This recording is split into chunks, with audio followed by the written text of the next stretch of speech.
views expressed on this program are those of the hosts, guests, and callers, and are not necessarily those of this station, its management, or other advertisers. You're listening to Transformation Talk Radio.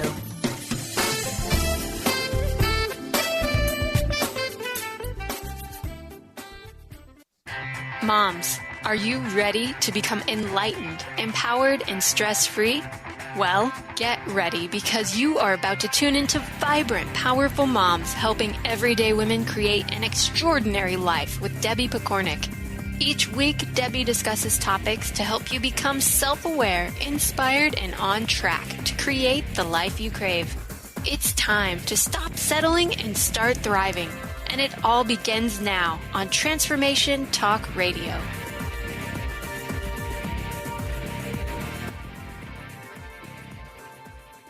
Welcome to the Vibrant Powerful Mom Show. I'm your host, Debbie Pokornik, and my mission in life is to help you stand in your power at work, at home, and at play.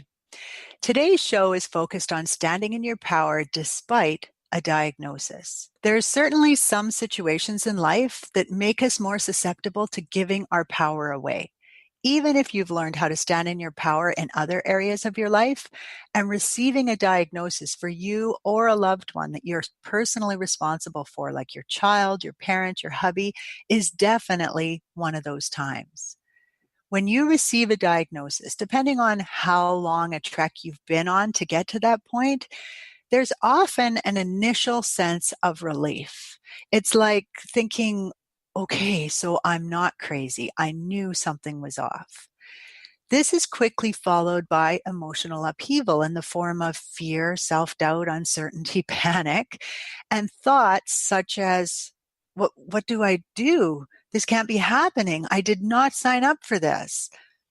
These thoughts, coupled with these intense feelings, cause you, quite naturally, to look for a lifeline, something to grab onto in that moment to help you survive. So when a person is standing there in a white lab coat, looking every bit the expert, and saying something to the effect of, I know what to do, and I'll tell you, so all you need to do is listen, it's natural for you to see them as that line and grab on. The problem is that in that moment, you are handing your power over to somebody else and asking them to know what's best for you. Now, I'm not saying it's a bad thing to listen to them. It's when you give them full control and authority over all decisions and then blindly do as you're told that problems can arise, especially when your gut or intuition is telling you something else. Worse yet, by the time you're ready to take some of your power back, maybe because you've now had time to think about it, your heart is no longer in your throat, you're out of that state of panic, maybe you've done some research now. At that point, it often feels like it's too late to take back your power. Now, this happens typically for one of three reasons. The first might be because you've already agreed to a treatment plan. It's been a few weeks, and you don't feel like you really have a good reason to change your mind now, because how do you explain that your intuition is telling you that you don't want to do it that way? The second is that your support system, your family, your parents, your best friend, they might have completely aligned with the plan already. And because they really want you to be well, they really want to believe what the doctor is saying. And so they're not willing to let you back out. They want you to take that prescription, to undergo that treatment, or to have that surgery. The third is that you've probably by now tapped into the advice mill. You've run into those people who are telling you that, oh yeah, that happened to so-and-so, or that happened to my husband, or that happened to my cousin. And they start telling you their stories. And these stories might make you start to question why you're questioning the expert. So you get my drift. It can feel like you do not have a really good reason to switch from the doctor making the decisions to you being in charge. But I'm here to tell you that there are things you can do at any point along the way. At the time of the diagnosis, a week later, 2 years into the process, it doesn't matter when. Taking back your power is always an important and healthy thing to do. And so that's what I want to share with you today. 5 tips for taking back your power despite a diagnosis. Tip number 1, know that you are the expert on the topic of being you. You are the only one who knows every intimate detail about you. What you ate yesterday, how well you're sleeping, what turns you on, what makes you crazy, the traumas that you've faced. That's not to say there isn't more for you to become aware of. We're always making fresh discoveries about ourselves. But even still, you always have a front row seat to any new information that comes up. On top of that, you were born with everything you need in order to handle the challenges you face in life. Now, this doesn't mean that you know everything about whatever it is that you're currently facing, but it does mean that you have access to resources to help you deal with it. Now, unfortunately, most people have disconnected from their ability to access what they know. So this statement can feel very challenging to believe. The great news is you don't need to believe me about this in order to take back your power. You just need to be willing to look at the whole picture. In the same way that our medical system has lost its effectiveness by separating the human body into sections and then forgetting that they all affect each other. So if you go to your endocrinologist and you start talking about headaches, the endocrinologist might say, well, that's not connected to your kidneys. Go see your neurologist. You know?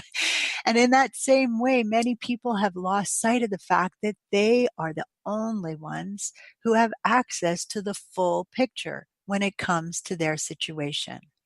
There's always more going on in your life than just your current ailment. So for example, if you went to a doctor because you had a sore toe, and at the end of the appointment, she actually gave you a prescription for Valium to help you sleep because you have bags under your eyes and you just kept yawning through the whole appointment, she's basing that prescription on the information that she has. So to her, your sore toe must be keeping you up at night. You know that your exhaustion is because your neighbor just got a dog and the dog won't stop barking, and so you haven't slept for 2 nights. But until you tell her that, she's going to do the best assessment she can given the details that she has. The point, only you know what's going on in all other areas that make up your life. You know your lifestyle, your relationships, your support system, your stressors, your diet. And you also are the expert on your spiritual development, your emotional well-being, your personal traumas, and so on.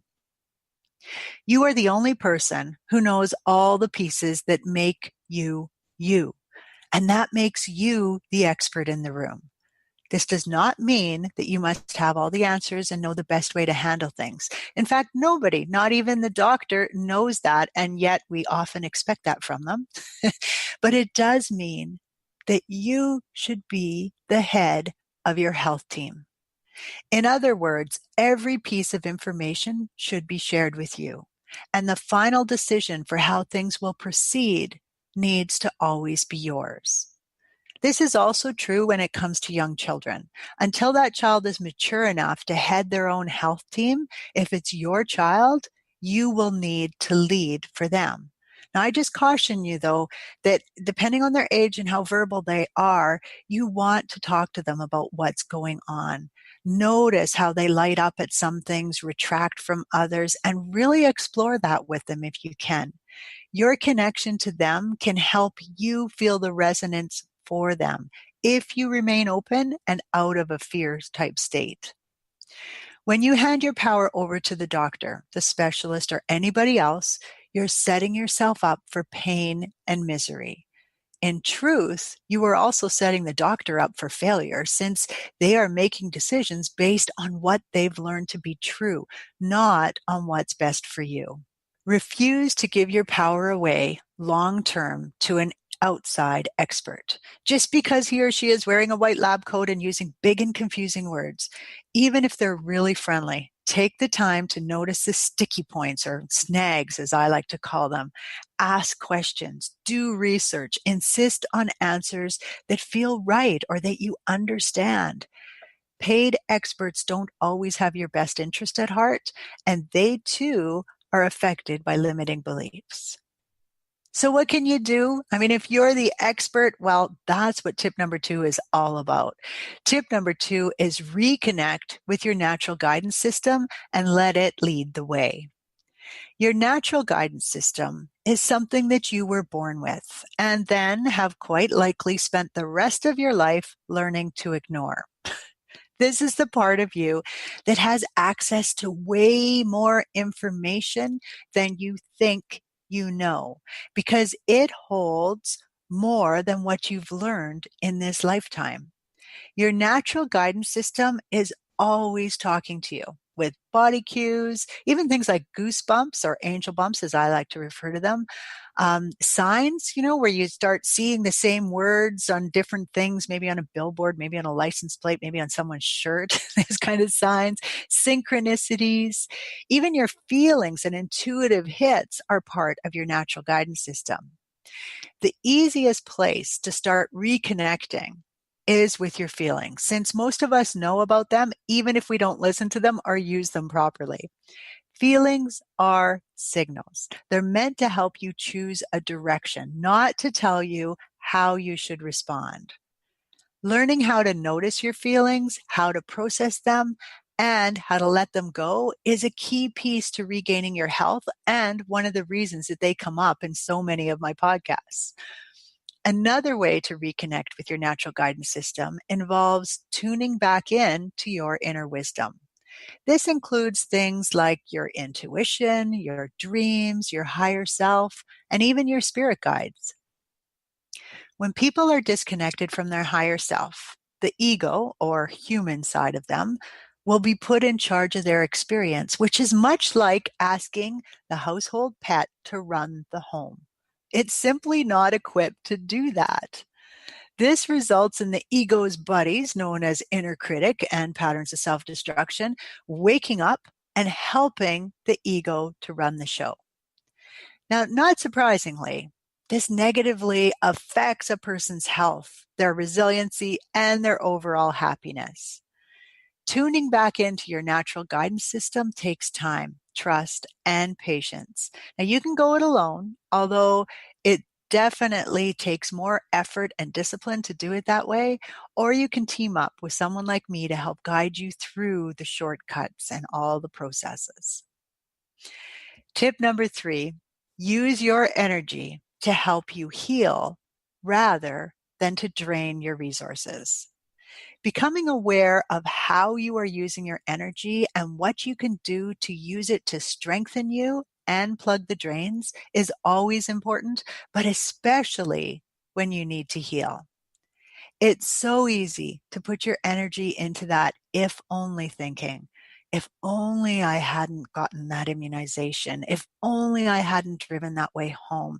If only I had taken him to the doctor sooner. If onlys are an example of a time when you are pouring all your energy into wishing you could change the past.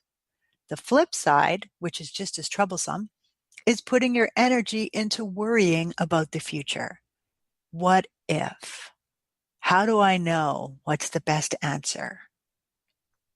Now, this is especially true when the doctor starts sharing possible outcomes and you find yourself fretting about what might happen next. This is a very human thing to do, so you don't need to get mad at yourself for doing it. But if you can learn to recognize when it's happening and then just allow it to flit on through, because you can't stop those thoughts. They come up on their own. And just let it go. I sometimes tell people, pretend it's a balloon with helium in it and let it just float away. Then you're going to find it easier to tune into those things that you really can control. So when you learn how to accept your reality and shift from energizing the problem to actually opening up to possible solutions, you will be leaps and bounds ahead of the person who is busy fighting what they have heard. If you can accept the idea that life's challenges are done for you, not to you, They're not a punishment. You don't need to take them personally. It becomes a lot easier to accept, refocus, and carry on.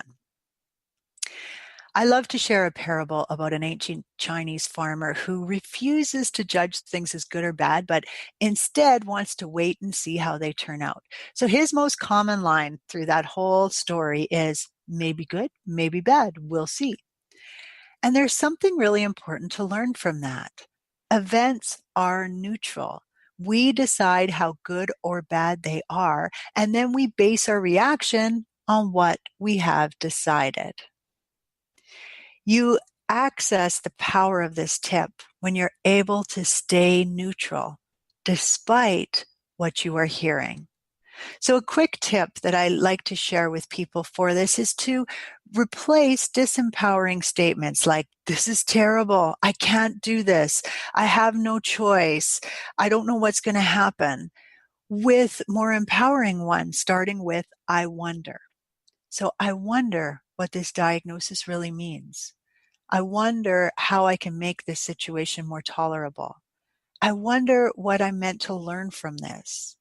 I wonder how I can help my child with this. Tip number 4, peel off labels and throw them away. Earlier this year, I interviewed a woman named Naomi Carmona Mooreshead. And as she told me her story, I realized that she provided a beautiful real-life example of this tip in action. Naomi was diagnosed with a heart condition at 3 years old and lived most of her life wearing that label, believing that she would never do things most other people take for granted. Naomi shared her inspiring story with us, which started when at 58 years old, she made the decision to do a handstand. Now that's a total no-no for heart patients, but it led to her climbing 61 mountains in 3 years, including the highest freestanding mountain in the world at 19,341 feet. Talk about removing barriers from your life. So when you receive a diagnosis for you or your loved one, open up and receive the benefits that information provides, which is answers. It helps you know what areas to Google or to check out at the library, and then remove the label and throw it away. Now, I'm not saying you should bury your head in the sand and pretend the diagnosis never happened. What I am saying is that you can use that information for guidance while still allowing yourself to grow in every possible way. Remember, no one knows you as well as you do. And along with that, no one should be allowed to create limiting beliefs about who you are and what you are capable of. Labels restrict the area you get to play in. They limit your potential and can stop you from ever moving out of your comfort zone. We all have something called an operating reality, which determines what we can see and what we can't see, what we're kind of blinded to. And so learning how to look at things from different perspectives so that you can really get a true idea of what's possible and opening up your operating reality as much as possible is far better for you than stuffing yourself into the box your diagnosis came in. Tip number 5, become your number one fan and advocate. Whether the diagnosis belongs to you, your significant other, your parent, or your child, putting yourself first is always going to be super important for you to do. What do you need to do for yourself so that you can be at the top of your game? Now, I get it. When someone you love is sick, especially when it's your child, you're likely going to drop everything to make sure that you're there for them in every way possible. I completely understand that, and I would do the same thing. But what happens when your child is given a diagnosis that is likely going to be with them for life? Or when your partner or mother receives a diagnosis that could span a space of several months or even a year? The truth is, you are not going to be any good to anyone else if you allow yourself to get completely run down in an effort to help someone else through a crisis. You have to learn how to take care of yourself while you take care of others. Otherwise, at some point, you're going to break down and be unable to help anyone, including yourself. I interviewed Tamara Green and her husband David Dashinger back in January of 2018. David, a guy who prided himself on being super healthy, was diagnosed with stage 4 cancer 4 days after their 13-year-old son was diagnosed with Lyme disease.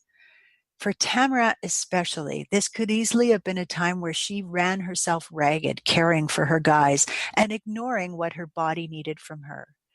Thankfully, both her and David recognized that this would not be a good way to go, and they stayed very tuned in to what was needed to look after themselves throughout the whole process.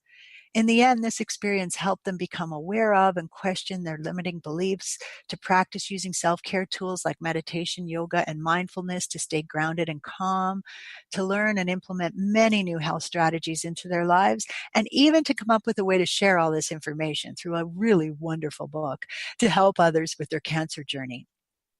Now, they have an amazing story that I bring up now because to me, it really shows why, when a diagnosis occurs, it is imperative that you figure out how to bring those pieces that recharge your batteries into your daily life and make a point of looking after yourself first, whether the diagnosis is for you or someone you love. So here's a few quick ideas on how you might do this.